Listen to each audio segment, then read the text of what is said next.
जय माता की दोस्तों। आप सभी को नवरात्रि की हार्दिक शुभकामनाएं। और दोस्तों, जैसे कि ये महीना सबसे पावन महीना कहा गया है। इस महीने माता दुर्गा के 9 रूपों का विधि विधान से पूजा अर्चना की जाती है। तो आप सभी को फिर से एक बार और नवरात्रि की हार्दिक शुभकामनाएं। तो दोस्तों, माँ का जो प्रथम अवतार है उसे कहा गया है शैलपुत्री। और शैलपुत्री, शैल यानी कि पर्वतराज, पर्वत की पुत्री। तो माता शैलपुत्री ने पर्वतराज हिमालय के यहाँ पुत्री के रूप में और माता जो हमारी शैलपुत्री माता है उसके दाहिने हाथ में है त्रिशूल और बाएं हाथ में है कमल का फूल।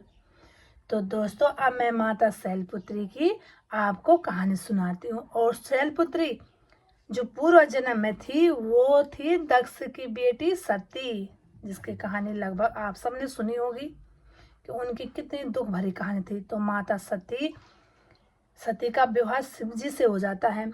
और दोस्तों, उनके पिता बहुत बड़ा यज्ञ करते हैं और यज्ञ में अपनी बेटी को नहीं बुलाते हैं और सभी देवताओं को बुलाते हैं।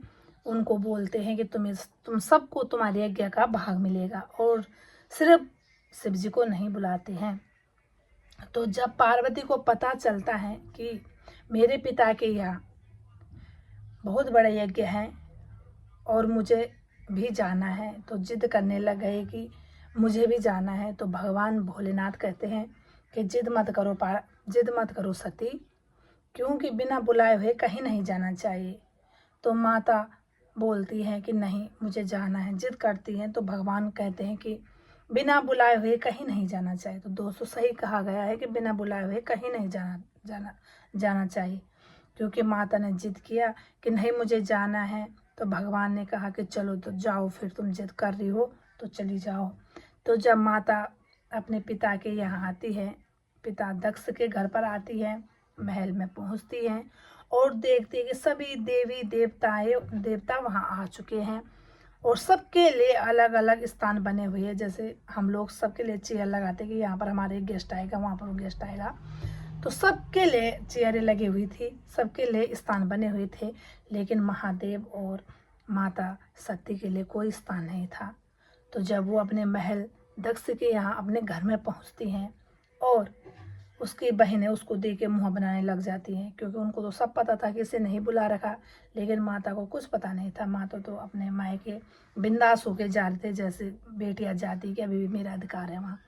तो माता वहाँ गई, सिर्फ उनकी माँ ही उनसे मिली और उसने देखा कि बहनें भी मुँह मोड़ रही हैं।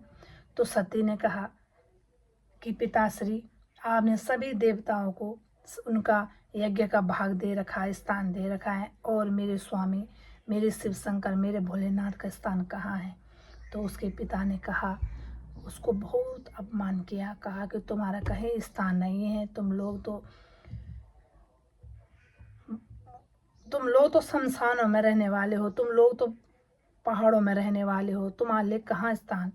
बहुत बेइज्जती करते हो शिव जी की। और सती यही बेइज्जती दोस्तों सह नहीं कर पाती और वो जो यज्ञ हो रहा था उसी यज्ञ में अपना शरीर त्याग दी। तो दोस्तों, जब यज्ञ में भस्म होने के बाद माता सती पर्वतराज हिमालय के यहाँ पुत्री के रूप में उत्पन्न होती है और उसका नामकरण होता है शैलपुत्री। तो बोलिए माता शैलपुत्री को। आप जानते हैं माता पार्वती के रूप में जाना जाता है और इनका विवाह भी भगवान शिव जी के साथ हुआ था।